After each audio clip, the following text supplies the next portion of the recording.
बच्चे फिर से ज्वाइन कर पाएंगे इतनी जल्दी जल्दी?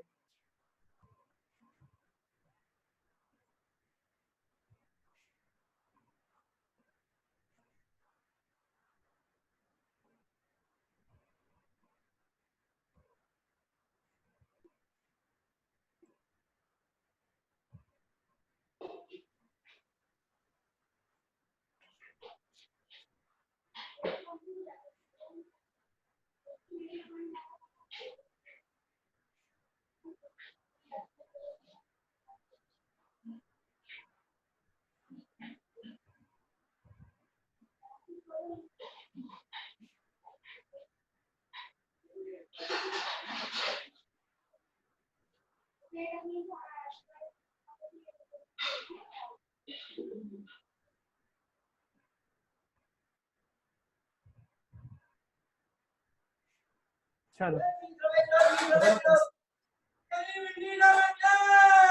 वाओ,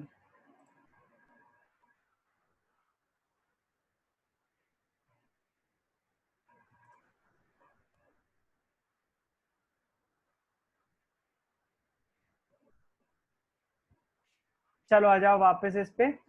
समरूप त्रिभुज एबीसी और ए डैश बी डैश सी में हम फिर से क्या करेंगे, वही समरूप त्रिभुज का कॉन्सेप्ट लगा देंगे यहाँ पर। कैसा कॉन्सेप्ट था वो? सम्मुख भुजाएं आनुपातिक होती हैं, तो इसके लिए मैं क्या लिख दूंगा, ए बी की सम्मुख भुजा कौन सी होगी इस त्रिभुज में? ए डैश और बी डैश, तो A B upon A dash B dash लिख दूंगा इसके लिए। इक्वल्स टू हो जाएगा वो किसके, इसके सम्मुख भुजा ये वाली के, कौन सी? B C divided by B dash C. इसको और लिख लूंगा मैं, मेरे को ये वाली B C divided by B dash C. इसमें याद क्या रखना है आपको? याद ये रखना है, यहाँ पर अगर ऊपर ए बी लिया है तो ऊपर बी सी ही लेना है। हाँ, मतलब एक त्रिभुज के ऊपर ही होना चाहिए। अगर मैंने यहाँ पर बी डैश सी ऊपर कर दिया और यहाँ पर केवल बी सी लिख दिया तो गलत हो जाएगा ये, है ना। ए बी के सम्मुख भुजा ए डैश बी डैश है, और ए बी के साथ जो ए बी ये वाला त्रिभुज है ना, तो इसके साथ बी सी आएगा। ए बी के साथ बी सी भुजा है ना, ए बी और बी सी यहाँ पर साथ साथ है, इसलिए इसके सम्मुख में वही मतलब उसके सामने वही नाम आना चाहिए। अगर आपने ए डैश बी डैश ऊपर कर दिया तो गलत हो जाएगा। इस बात को याद रखना, बच्चे यहाँ पर बहुत गलती करते हैं। इसको इक्वेशन नंबर 1 नाम दे दिया मैंने, है ना। पहली इक्वेशन हमको मिल गई, क्या मिल गई? A B divided by A dash B dash equals to B C divided by B dash C, है ना। ये हमको पहली इक्वेशन मिल गई, पहले जोड़ा का मिल गया। अब फिर से डायग्राम पे आइए आप लोग, और डायग्राम में आप दूसरा जोड़ा दिखाने की कोशिश करते हैं। आपको दूसरा त्रिभुज का जोड़ा हमको दिखेगा नहीं, हमको पहले उसके लिए कुछ बनाना पड़ेगा, उसके लिए थोड़ा सा ड्रॉ करना पड़ेगा। क्या ड्रॉ करना पड़ेगा वो यहाँ पर देखो ध्यान से, यहाँ पर मुझे थोड़ी सी कलाकारी दिखाना पड़ेगी, इसमें मेरे को दिखेगा नहीं नॉर्मली। मैं क्या करूंगा, एक लाइन खींचूंगा, एक लंब डालूंगा एम से लेकर मुख्य अक्ष पर, यहां से लेकर एक लंब डालूंगा। ये मैंने एक लंब डाला और इसको मैंने नाम दे दिया, क्या नाम दे दिया मैंने? इस लंब को नाम दे दिया, कुछ भी दे सकते हो आप नाम, मैं इसको नाम दे दे रहा हूँ। एन तो अपन नीचे दे चुके हैं, एन ही दे देते हैं। एन का नीचे जरूरत नहीं है, यहाँ पर जरूरत है ना। तो नीचे वाले एन को मैं हटा देता हूँ, नीचे वाले एन की जरूरत ही नहीं पड़ेगी हमको, इसलिए हम उसको हटा दे रहे हैं। एन नाम दे दिया मैंने किसको? इसको। किसको? इसको जो लंब डाला है मैंने एम से एन तक, ये वाला लंब, ये वाला लंब, लंब मतलब बिल्कुल 90 डिग्री का, है ना। ये लंब डाला। मुझे अगर दूसरा त्रिभुज का जोड़ा ढूंढना है तो मुझे लंब डालना ही पड़ेगा, मुझे बिना उसके दिखाई नहीं देगा वो, है ना। फिर उसके बाद क्या करूंगा मैं, फिर मैं देखूंगा कि वो जो हमारा नया जोड़ा है त्रिभुज का वो कैसा दिख रहा है। वो हमें कुछ ऐसा दिख रहा होगा, देखो A dash B dash F और M N F B dash, ये दिख रहा है जोड़ा, समरूप त्रिभुज का नया जोड़ा। बस ये दो दो जोड़े ढूंढने थे, पहला जो मेन काम था वो आपका खत्म होगा। ये जोड़ा दिख रहा होगा आपको, है ना। ये जोड़ा मैं क्या करूंगा, बाहर बना लूंगा ताकि आपको आसानी से समझ में आए, फिर से वही बात, है ना। तो मैं क्या करूंगा, एक जोड़ा बना लूंगा जो कि अभी ऐसा कुछ दिख रहा होगा।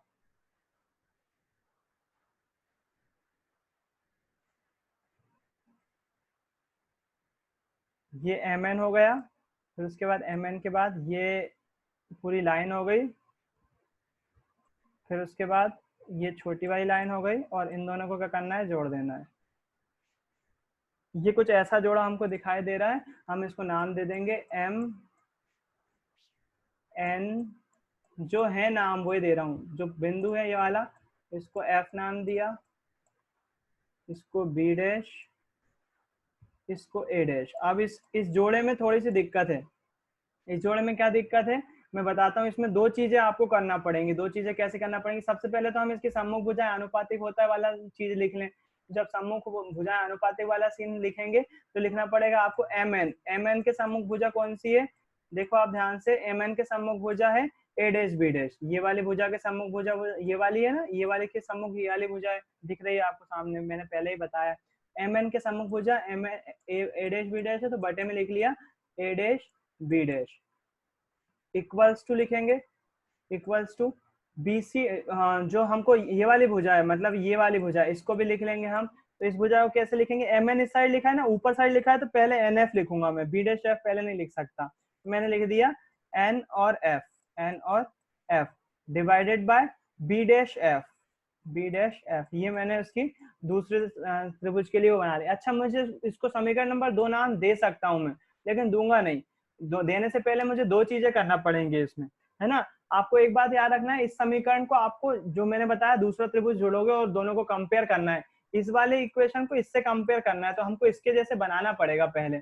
इसके जैसे बनाना पड़ेगा, तो उसके लिए आप एक चीज देखो, यहाँ पर ये वाली प्रकाश किरण जो आई है दर्पण में, ये वाली प्रकाश किरण आई है जो ये मुख्य अक्ष के समांतर आई है, समांतर आई है, तो यहाँ से लेकर यहाँ तक की जो दूरी होगी वो सेम होगी यहाँ से लेकर यहाँ तक की। मतलब क्या? मतलब जो MN होगा वो बिल्कुल बराबर होगा AB के। MN किसके बराबर होगा? AB के। तो यहाँ पर हम क्या करेंगे, इस इक्वेशन को थोड़ा सा सुधारेंगे। इक्वेशन 2 नंबर लिखने से पहले हम इसमें दो चीजें सुधारेंगे। पहली चीज क्या सुधारेंगे? MN को AB लिख लूंगा। इस MN की जगह में क्या लिख लूंगा? AB लिख लूंगा।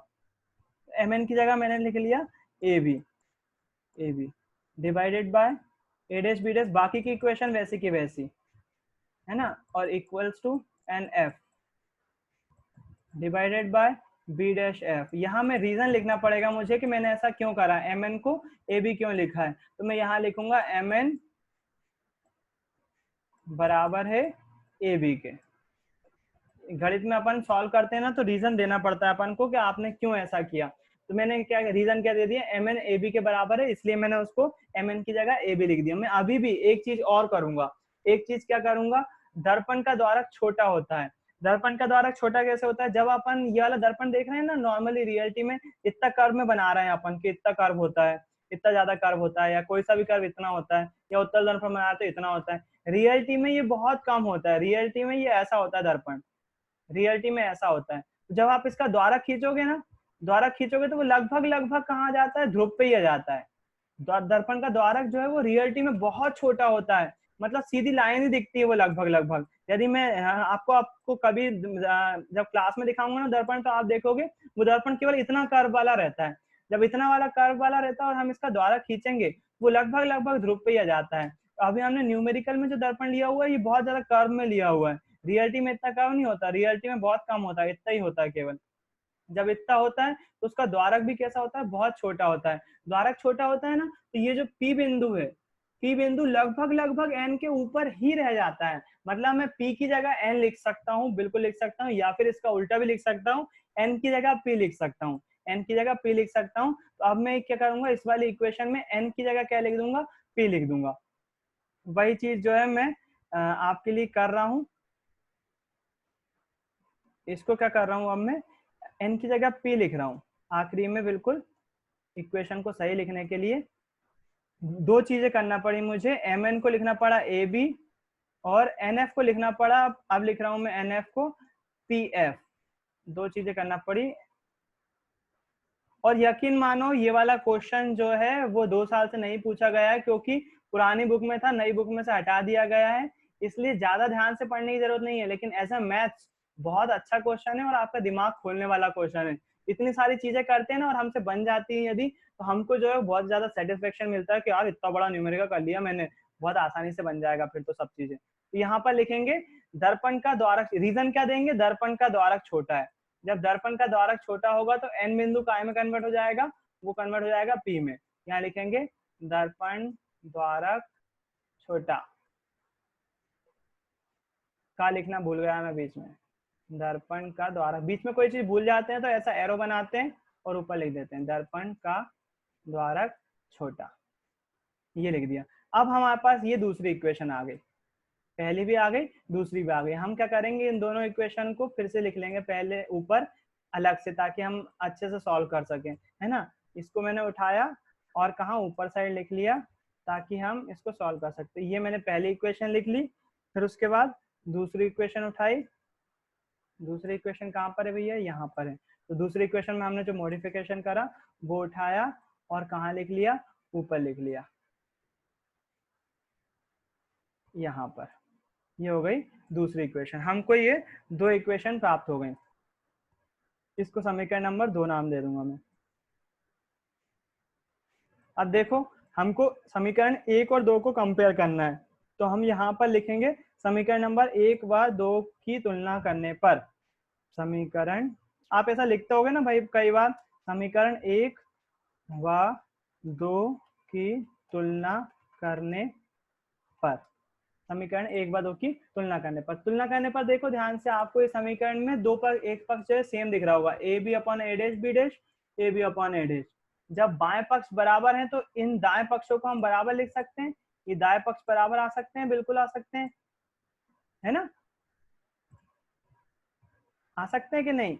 किसी को आवाज आ रही है? मेरी स्क्रीन पे से आप लोगों की फोटो चली गई है, आवाज आ रही है मेरी? हाँ भैया आ रही है। हाँ भैया। ठीक है, आगे आगे।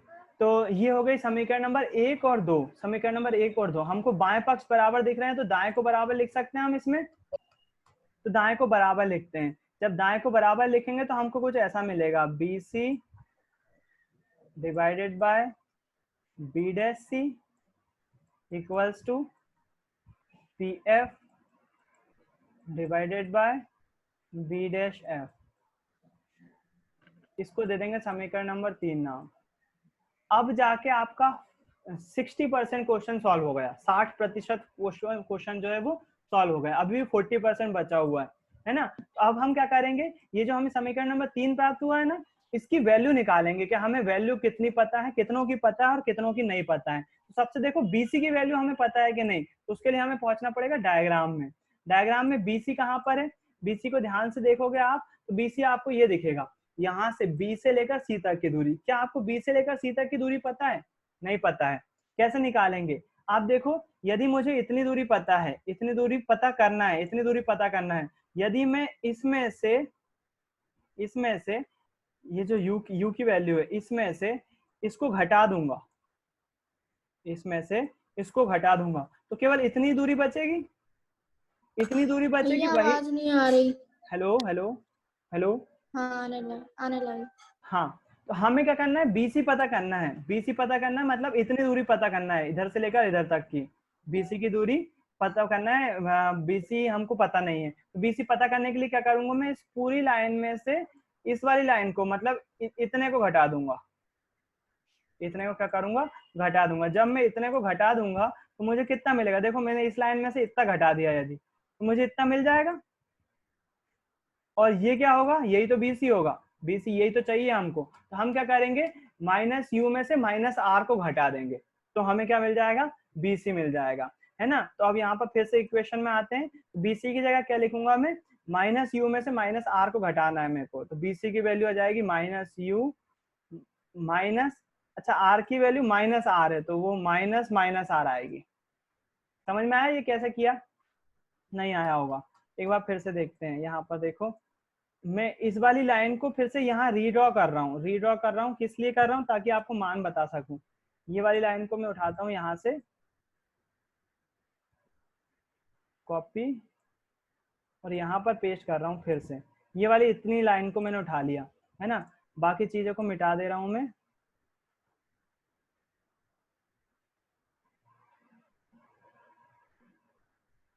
एन की भी जरूरत नहीं है हमको, केवल पी और सी की जरूरत है, तो वो हम लिख ले रहे हैं। यहाँ पर जो है वो सी लिख ले रहा है। तो आपको बिंदु दिख रहा है ना, ये हो गया सी, ये हो गया बी, ये हो गया बी डैश, ये हो गया एफ, और ये हो गया पी, है ना। ये सारे बिंदु दिख रहे हैं, बाकी के बिंदु की जरूरत नहीं है।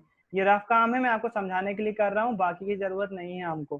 तो हमको देखो डायग्राम में देखो हमको क्या बोला हुआ है। अच्छा, हमको पता क्या क्या है वो यहाँ पर लिख लें हम पहले, है ना। पी से लेकर बी तक की दूरी पता है हमको, इसको बोलते हैं वस्तु तक की दूरी, वो कितनी है, माइनस यू है।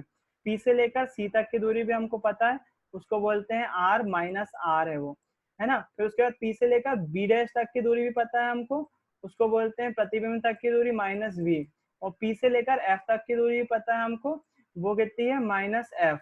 तो ये दूरी हमको पता है ना, ये दूरी हमें पता है, इतनी दूरी हमें पता है। तो इसके बाद हम फिर से आते हैं समीकरण में, हमको इन सब के मान निकालना है, इन चारों के मान निकालना है इस डायग्राम में देखकर, इस डायग्राम में देखकर। तो हमें देखो सबसे पहला जो मान निकालना है वो निकालना है BC, मतलब कि यहाँ से लेकर यहाँ तक का मान निकालना है, B से लेकर C तक का मान निकालना है। तो मैं क्या करूंगा, यहाँ से देखो मुझे यहाँ से लेकर यहाँ तक की दूरी पता है, मतलब यहाँ से लेकर यहाँ तक की दूरी पता है, ये दूरी पता है मुझे।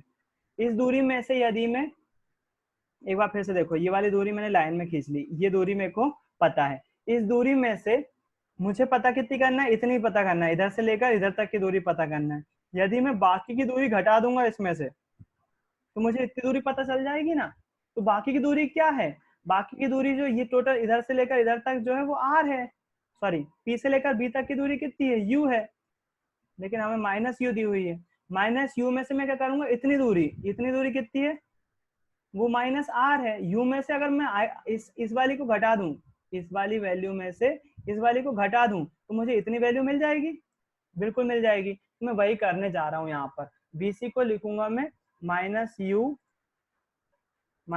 में से किसको घटा रहा हूँ मैं, माइनस कर रहा हूँ -R को, है ना। U में से R को घटा रहा हूँ, R की वैल्यू -R है, इसलिए ब्रैकेट में उसको -R लिखा। अच्छा B' देखो आप ध्यान से, B' की वैल्यू निकालना है हमें, B' की वैल्यू निकालना है। एक बार फिर से देखो, कोई दिक्कत नहीं, अगर समझ में नहीं आ रहा तो धीरे धीरे आ जाएगा, बहुत थोड़ा सा मैंने बताया था लेंदी है थोड़ा सा। दूसरी जो हमें वैल्यू चाहिए वो B' की वैल्यू चाहिए, मतलब इतनी वैल्यू चाहिए हमको, यहाँ से लेकर यहाँ तक, यहाँ से लेकर यहाँ तक की वैल्यू चाहिए। अब मैं क्या करूंगा, यहाँ से लेकर यहाँ तक की वैल्यू चाहिए, तो मुझे तो ये दी नहीं है, मैं क्या करूंगा, PC दी हुई है मुझे, P से लेकर C तक की दूरी दी हुई है, वो दी हुई है -R। इसमें से क्या करूं, PB' घटा दूं, इतनी यहाँ पर ये क्या है PB', इधर से लेकर इधर तक की दूरी घटा दूं, ध्रुव से लेकर इधर तक की। तो मुझे अगर मैं इस लाइन में से, इस पूरी लाइन में से इस पूरी लाइन को घटा दूंगा, तो मुझे क्या है, इतनी लाइन मिल जाएगी। वही वैल्यू मेरे को चाहिए, इतनी वैल्यू चाहिए B' की। तो मैं क्या करूंगा, काय में से किसको घटा रहा हूँ, मैं टोटल R में से घटा रहा हूँ -B को, -R में से घटा रहा हूँ -B को। तो यहाँ पे मैं B' की जगह क्या ले दूंगा, -R -B इक्वल्स टू। अच्छा PF की वैल्यू कितनी है, PF की वैल्यू तो हमें दी हुई है, P से लेकर F तक की वैल्यू जो है वो -F होती है। तो मेरे को इसको निकालने की जरूरत नहीं है, इसको डायरेक्ट ले दूंगा मैं। भैया रुक गए, भैया रुक गई स्क्रीन। स्क्रीन रुक गई है, शायद मेरा नेट स्लो है। हाँ आवाज आ रही है, हाँ आवाज आ रही हाँ है। भैया। हाँ मेरी इंटरनेट थोड़ा सा स्लो हो रहा है, इसके कारण से ऐसा हो रहा है। आप दिख रही है, स्क्रीन ही नहीं, हाँ दिख रही है। अब मैंने PF की वैल्यू क्या पता थी मुझे, P से लेकर F तक की दूरी -F है, तो वो मैंने डायरेक्ट लिख ली -F। P से लेकर F तक की दूरी जो है वो मैंने लिख ली डायरेक्ट -F। नीचे B' आखिरी दूरी बची हुई है, वो समझ लो। आखिरी दूरी कैसे निकाली, आखिरी दूरी जो है मुझे निकालने के लिए इसको मिटाना पड़ेगा, और आखिरी दूरी कितनी पूछी है मुझे, B' पूछी हुई है। B' मतलब कि मुझे कितनी दूरी पूछी हुई है, यहाँ से लेकर यहाँ तक की दूरी पूछी हुई है केवल, B से लेकर B' से F तक की दूरी। तो मैं क्या करूंगा, इसमें से इतनी पूरी दूरी में से इस दूरी को हटा दूंगा, मतलब B में से F को, PB' में से PF को हटा दूंगा, PB' में से PF को हटा दूंगा। ये एक बार बोर्ड पे समझाऊंगा ना तो बहुत अच्छे समझ में आएगा। अभी आप लोग थोड़ा सा कॉम्प्रोमाइज कर लो, है ना, और ज्यादा इतना वो भी नहीं है, थोड़ा सा सीखते, बस थोड़ा सा समझते चलो। PB' की वैल्यू कितनी है मेरे पास, मतलब प्रतिबिंब तक की दूरी कितनी है, -B है, और F तक की दूरी कितनी है, -F। इसको थोड़ा सा अभी केवल आप समझने के लिए समझ लो, फिर उसके बाद धीरे धीरे समझ में आ जाएगा। एक बार देखो, एक बार फिर से देखो, अगर BC वगैरह को इस डायग्राम में देखोगी ना आप, तो देखना इसको ध्यान से देखो। अगर मुझे इतनी दूरी चाहिए, अगर मुझे इतनी दूरी चाहिए है, कितनी, इधर से लेकर इधर तक की, मैंने क्या करा, -U में से -R को घटा दिया। फिर उसके बाद क्या, मुझे इतनी दूरी चाहिए, कितनी, B' की वैल्यू, इतनी दूरी चाहिए, मैंने क्या करा, -R में से -B को घटा दिया। फिर उसके बाद मुझे कितनी दूरी चाहिए, इतनी दूरी चाहिए केवल, इधर से लेकर इधर तक की। फिर मैंने क्या करा, -B में से -F को घटा दिया। बस यही तो करा है मैंने, ध्यान से देखो आप। बी सी चाहिए था, बी सी मतलब मेरे को इतनी दूरी चाहिए, तो मैंने माइनस यू में से माइनस आर को घटा दिया। देखो ध्यान से, माइनस यू में से माइनस आर को घटा दिया। फिर उसके बाद क्या, उसके बाद मेरे को सेकंड चाहिए था बी डैश सी। बी डैश सी चाहिए तो मुझे केवल इतनी दूरी चाहिए, इधर से लेकर इधर तक की। मैंने माइनस आर में से माइनस बी को घटा दिया। देखो ध्यान से, माइनस आर में से माइनस बी को घटा दिया। फिर उसके बाद क्या करा, उसके बाद मेरे को बी डैश एफ की वैल्यू भी चाहिए, बी डैश एफ की वैल्यू। बी डैश एफ कितना, यहाँ से लेकर यहाँ तक मैंने माइनस बी में से माइनस एफ को घटा दिया, माइनस बी में से माइनस एफ को घटा दिया। तो यही डायग्राम में आपको क्लियरली दिख रहा है कि मैंने किस में से किसको घटाया है। एक जो पी एफ की वैल्यू चाहिए थी, वो पी एफ हमको ऑलरेडी दिया हुआ है, वो आपको चिन्ह परिपाटी में भी दिख जाएगा। पी एफ बराबर से माइनस एफ होता है, तो हमने क्या है, पी एफ की जगह माइनस एफ रख दिया, जो कि आपको यहाँ पर दिख रहा है। फिर इसके बाद क्या करेंगे हम, फिर इसके बाद रखेंगे हम इसको सॉल्व करेंगे। सॉल्व करेंगे तो क्या आएगा, माइनस यू का माइनस यू लिखा, माइनस माइनस ये प्लस का हो जाएगा, तो प्लस का आर हो जाएगा, है ना। अब मैथ्स होगा, शायद समझ में भी आएगा अब इजीली।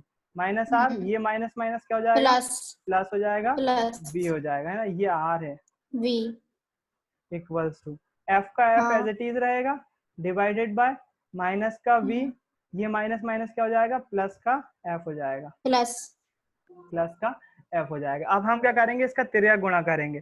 तिर्यक गुणा करेंगे तो इसको अलग अलग लिख लेते हैं, माइनस यू प्लस का आर, इसको ब्रैकेट में लिख लेते हैं, और ये वाला जो है इधर आ जाएगा पूरा, ये हो जाएगा माइनस वी प्लस का एफ। हाँ माइनस एफ है ना ऊपर वाला, तो ये सिंगल माइनस माइनस है, हाँ है। बिल्कुल बिल्कुल माइनस है ना।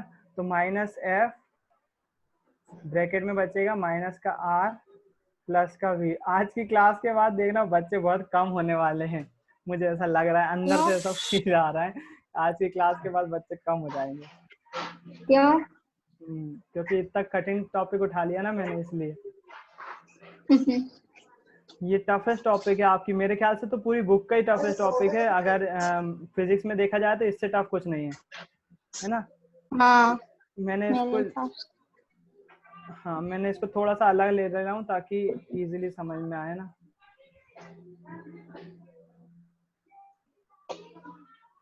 लेकिन यकीन मानो दूसरी तीसरी बार करेंगे ना तो आ जाएगा समझ में। और अच्छी बात ये है कि अब बुक से हटा दिया गया है, बुक में नहीं है इतना बड़ा डेरिवेशन, अब वो आता भी नहीं है। तो मैं समझाऊंगा इसको कैसे लिखना है बड़े अक्षर में, लेकिन अभी तो समझो अपन एक सूत्र बना, कितनी बड़ी बात है, सोचो अपन सूत्र का निर्माण कर रहे हैं। अब क्या करेंगे, इसका गुणा करेंगे, पूरा मल्टीप्लाई करेंगे। तो सबसे पहले यू का माइनस यू का मल्टीप्लाई इस पूरे के साथ करेंगे, है ना। तो जब मल्टीप्लाई करेंगे तो आएगा माइनस यू का माइनस बी के साथ करेंगे तो प्लस का यू भी हो जाएगा, यू भी। हाँ, यू भी आ जाएगा। माइनस यू का प्लस का एफ के साथ करेंगे तो माइनस का यू एफ हो जाएगा। फिर उसके बाद आर का इस पूरे के साथ होगा, तो आर का जब बी के साथ होगा तो माइनस का बी आर हो जाएगा। फिर उसके बाद प्लस के आर का प्लस के एफ के साथ होगा तो प्लस का आर एफ हो जाएगा, आर एफ हो जाएगा। ऐसे यहाँ पर मल्टीप्लाई करेंगे तो माइनस एफ का माइनस आर के साथ प्लस का आर एफ हो जाएगा, प्लस आर एफ हो जाएगा। हाँ एफ आर या आर एफ कुछ भी लिख सकते हो। माइनस एफ का प्लस बी के साथ करेंगे तो माइनस का वी एफ, एफ बी या वी एफ दोनों कुछ भी लिख सकते हो आप, ये लिख लिया अपन ने। अच्छा एक बात बताओ, ये आर एफ से आर एफ कैंसिल हो सकता है, बराबर के इस साइड है ना, इधर इधर आएगा हो जाएगा, बिल्कुल ये कैंसिल हो गया। इसके बाद क्या बचा हुआ वो लिख लेते हैं अपन, U V minus U F minus V R equals to minus B F. अच्छा एक बात बताओ, कल अपन ने वो पढ़ा था फॉर्मूला, वो फॉर्मूला था आर बराबर से क्या होता है, आर बराबर से 2f होता है, जहां तक याद हो, कल देखा था। हाँ भैया, हाँ भैया, बिल्कुल। ये आर एफ की वैल्यू, आर की वैल्यू हम यहाँ पर फिर से पुट करेंगे तो आएगा U V minus U F minus v into 2f। R की वैल्यू क्या रख दी, 2f रख दी, v into 2f minus vf। इसको सॉल्व करेंगे, यदि इसको मैं वापस ऊपर लिख रहा हूँ, यहाँ पर जगह कम है,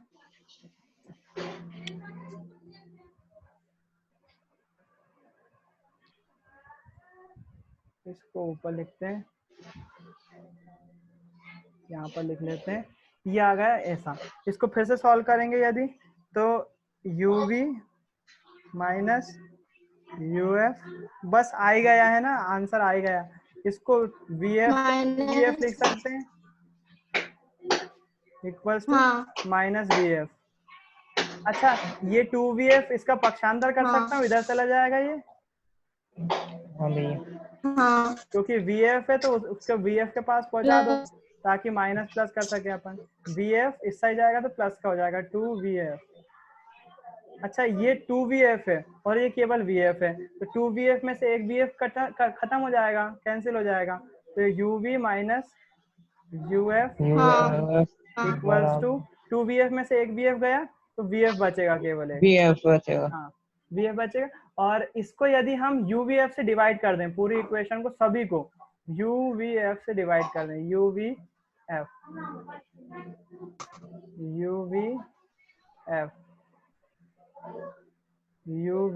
कर सकते हैं ना, UV कहाँ मैथ से का आया? ऐसा एक नियम है, अगर हम चाहें तो बराबर के दोनों पक्षों में किसी का भी मल्टीप्लाई कर सकते हैं, किसी का भी डिवाइड कर सकते हैं, ये गणित का रूल है ना। हम UVF से डिवाइड कर रहे हैं, क्यों कर रहे हैं, क्योंकि देखो सब चीजें कट जाएंगी, U से U कट जाएगा, V से V कट जाएगा, बचेगा F, U से F कट जाएगा, U से F कट जाएगा, बचेगा V, V से F कट जाएगा, V से F कट जाएगा, बचा क्या वो लिख लेते हैं, यहाँ बचा F 1/F माइनस, ये दोबारा बता दीजिए, मुझे दिखाई नहीं है। ये UVF से डिवाइड कर दिया लक्ष्मी, मेरी कुछ स्किन नहीं चली। करा, UVF से डिवाइड कर दिया। स्क्रीन चली गई हाँ। आपकी, सबकी चली गई क्या? नहीं भैया, नहीं। एक बार फिर आ बोलो, गई आ गई आ गई? फिर भैया चली गई। चली गई। अब आ गई? नहीं आई, आ गई भैया। हाँ आ गई आ गई। ये वाले में क्या करा अपन ने, V से UV minus UF minus VF में क्या करा, UVF से डिवाइड कर दिया, तो यहाँ UV से UV कट गया, UF से UF कट गया, VF से VF कट गया, यहाँ बचा क्या 1/F। कॉमन। एक बार फिर से देख लो आप, एक बार फिर से देख लो कैसे काटा मैंने, यहाँ पर अपनी यहाँ तक आ गई थी, UV minus UF equals to VF आ गया था, मैंने क्या करा तीनों में UVF से डिवाइड कर दिया, कैसे UVF UVF UVF, यहाँ UV से UV कट गया, केवल F बचा, यहाँ UF से UF कट गया, केवल V बचा, यहाँ VF से VF कट गया, केवल U बचा, जो बचा हुआ उसको लिख लेंगे 1/F minus 1/V equals to 1/U, है ना। इसको हम अगर क्रम में जमा लें, जो कि हमारा फॉर्मूले का क्रम है, वो क्या हो जाएगा 1/F, इस 1/B को ले जाऊंगा प्लस का हो जाएगा 1/B हेलो। प्लस 1/U, ये क्या बन गया, यही आपका क्या है दर्पण ये सूत्र है। स्किन रुक गई। फिर से रुक गई, मेरा नेट स्लो चल रहा है यार, मेरा नेट गड़बड़ कर रहा है कुछ। अब ठीक है, हाँ ठीक है। यही दर्पण सूत्र है, ये वाला जो फॉर्मूला आ गया ना अपने पास, यही काय का फॉर्मूला है, यही दर्पण सूत्र का फॉर्मूला है, यही ड्राइव कर रहे थे अपन जब से, है ना। इतना देखो लंबा। हाँ इतना लंबा, इतना इतना बड़ा है फॉर्मूला, इसको देख के लगता है कि आप 10वीं में आ गए, थोड़ा सा ऐसा लगता है कि हाँ भैया कुछ करा अपन ने, है ना। तो आप देख रहे होगे स्क्रीन पे कितनी सारी चीजें करी अपन ने इसमें, हाँ लेकिन एक बार बोर्ड पे करते हैं ना तो वो आसानी से समझ में आते जाता है, धीरे धीरे चीजें होती जाती हैं, कोई भी उसमें परेशानी वाली बात नहीं है। लेकिन हाँ ये तो मानना कॉपी पड़ेगा कि ये भी बहुत है। बड़ा सा है, बहुत बड़ा सा है। और अच्छी बात मालूम क्या है, अच्छी बात ये है कि ये जो है वो हटा दिया गया, पुरानी बुक में तो था ये, नई बुक में से जो है अच्छा वो है। हटा दिया गया है ना। तो सभी लोग अच्छा काम हटा में दिया। सभी लोग गायब हो गए यार, देख भी रहे हो कि नहीं, सुन भी रहे हो कि नहीं? भैया सब लोग भाग गए होंगे। हाँ क्योंकि इतना बड़ा था वो न्यूमेरिकल के सब चले गए। ये पास में करके देख रहे थे फोन। अच्छा फोन पे करके देख रहे थे, छोटा छोटा देख रहा था सबको, सब आ गए। तो मेरे ख्याल से मजा आया होगा। अब ये थी बहुत ही अपनी मजा, प्योर साइंस, ऐसी होती बहुत है, मजा आया भैया। डेरिवेशन ऐसे ही बड़े बड़े होते हैं। हालांकि देखो फिर से वही बात, दर्पण सूत्र जो है वो इतना बड़ा क्वेश्चन है कि 5 नंबर में ही पूछा जाता है। 5 नंबर में करना क्या पड़ता है, एक बार मैं फिर से स्क्रीन पे ले जा रहा हूँ आपको, और 5 नंबर में क्या क्या लिखना पड़ता है वो मैं बता देता हूँ। डेरिवेशन लिखने की जरूरत नहीं है, और चांसेस बहुत कम है, ना के बराबर है आने के। पुरानी बुक में डेरिवेशन था, नई बुक से पूरी तरह से हटा दिया गया है, तो डेरिवेशन के चांसेस केवल 5% है, मान लो केवल 5% है कि वो आएगा डेरिवेशन। और अगर डेरिवेशन आएगा भी ना तो अथवा में आपको ऐसा क्वेश्चन आएगा कि आपसे बन ही जाएगा, वो कोई ज्यादा टफ नहीं आएगा, देखना है ना। तो डेरिवेशन अगर नहीं बन रहा तो कोई दिक्कत नहीं है, अपन वो कर लेंगे। और उसकी एक छोटी सी ट्रिक भी बताता हूँ, यदि आ भी जाए डेरिवेशन तो आपको कैसे सॉल्व करना है। एक बार फिर से स्क्रीन पे आता हूँ मैं और स्क्रीन पे आपको बताता हूँ कि कैसे आप डेरिवेशन सॉल्व कर सकते हो। डेरिवेशन सॉल्व करने के लिए 5 नंबर में यदि आता है तो आप शुरुआत करोगे, दर्पण सूत्र किसे कहते हैं, उसका फॉर्मूला ये होता है ना। आप इसको लिखोगे तो फॉर्मूला तो बहुत आसानी से, उसकी डेफिनेशन और फॉर्मूला तो याद करना ही पड़ेगा आपको, है ना। 10 मिनट में फिर से खत्म हो रही है क्लास, तो अब चालू नहीं होगी, आज के लिए इतना ही रहेगा, है ना। मैं बता दे रहा हूँ आपको, 5 नंबर में अगर दर्पण सूत्र आ जाता है तो आपको क्या क्या लिखना है। दर्पण सूत्र लिखोगे, उसकी डेफिनेशन लिखोगे, उसका फॉर्मूला लिखोगे, उसके बाद डायग्राम बना लोगे। डायग्राम बहुत ईजी सा डायग्राम है, तो ये डायग्राम बनाओगे। डायग्राम के बाद चिन्ह परिपाटी के अनुसार सारी वैल्यू लिखोगे, चिन्ह परिपाटी के साथ सारी वैल्यू लिखोगे। इस डायग्राम को डिस्क्राइब कर दोगे। डायग्राम को डिस्क्राइब कैसे कर दोगे, डायग्राम पे एक बार फिर से आता हूँ और आपको समझाता हूँ कि डायग्राम को कैसे डिस्क्राइब करना है। डायग्राम को फिर से देखो, डायग्राम को देखोगे तो कैसे है इसको डिस्क्राइब करना है। आपको डिस्क्राइब करने के लिए क्या करना पड़ेगा, आपको डिस्क्राइब करने के लिए इसमें लिखना पड़ेगा कि माना कि कोई वस्तु ए बी है जो दर्पण, अवतल दर्पण के सम्मुख रखी हुई है। एक प्रकाश किरण समांतर आपतित होती है और परावर्तन के पश्चात मुख्य फोकस से होकर चली आती है। दूसरी प्रकाश किरण वक्रता केंद्र से होकर जाती है और उसी माध्यम में वापस लौट जाती है। ये दोनों प्रकाश किरणें परावर्तन के पश्चात जिस बिंदु को प्रतिच्छेद करती है वहां पर वस्तु का प्रतिबिंब बनता है, जिसे हम ए डैश और बी डैश कहते हैं। बस इतना बस लिखोगे, है ना। फिर उसके बाद क्या लिखोगे, उसके बाद लिखोगे चिन्ह परिपाटी के अनुसार सारी वैल्यू, और आखिरी में लिख दोगे कि दर्पण सूत्र क्या होगा, ये वाला होगा। तो बस आपको इतना सा लिखना पड़ेगा। क्या अगर 5 नंबर में आ जाता है तो आपको ये पूरा डेरिवेशन ड्राइव नहीं करना होगा, है ना। इसके बाद भी मैं आपको सजेस्ट करूंगा कि डेरिवेशन में कुछ भी नहीं है। देखो आप ध्यान से, इसकी डेफिनेशन तो आप कर ही सकते हो, डेफिनेशन में कुछ भी नहीं है। एक क्रम बड़े बड़े व्यू में देखो, हो सकता है समझ में आ जाए आसानी से।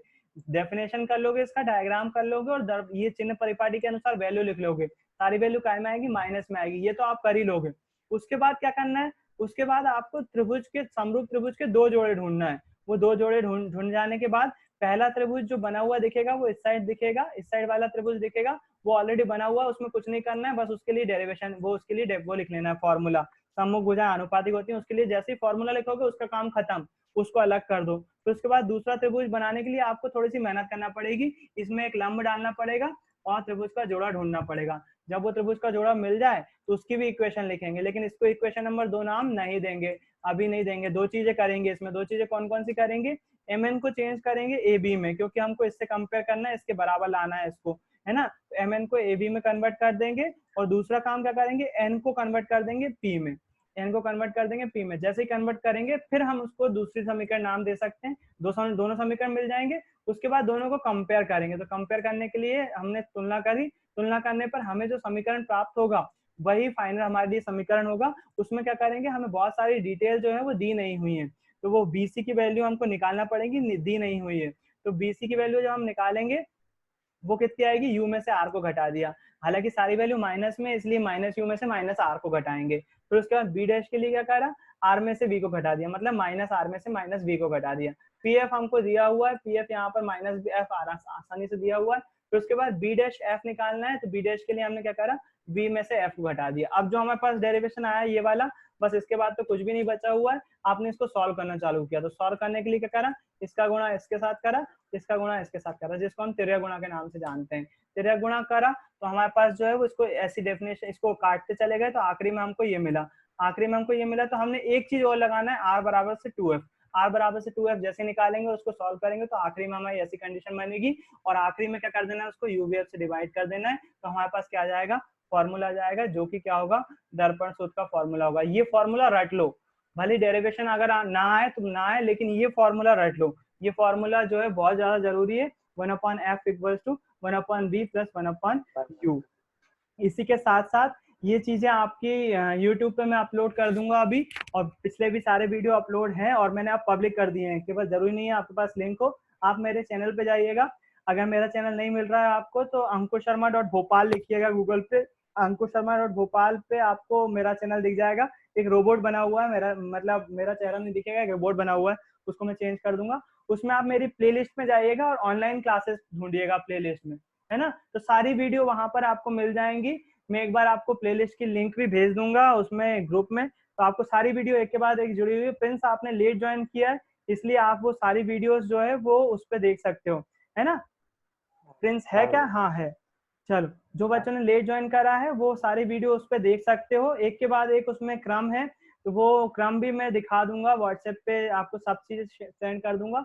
आज के लिए होमवर्क क्या है? आज के लिए होमवर्क है एक बार दर्पण सूत्र की प्रैक्टिस करना आप कि बन रहा है कि नहीं, या फिर एक बार बुक में, अगर बुक आपके पास है तो बुक में एक बार कोशिश करना पढ़ने की। बुक में देखिएगा जरा सा दिया हुआ है, उसमें डेरिवेशन वगैरह कुछ भी नहीं दिया हुआ है, तो आसानी से समझ में आ जाएगा, है ना। तो आज के लिए बस इतना ही रखते हैं, मैं 2 घंटे से पढ़ा रहा हूँ, थोड़ा सा थक भी गया हूँ इसलिए। और कुछ किसी को पूछना हो तो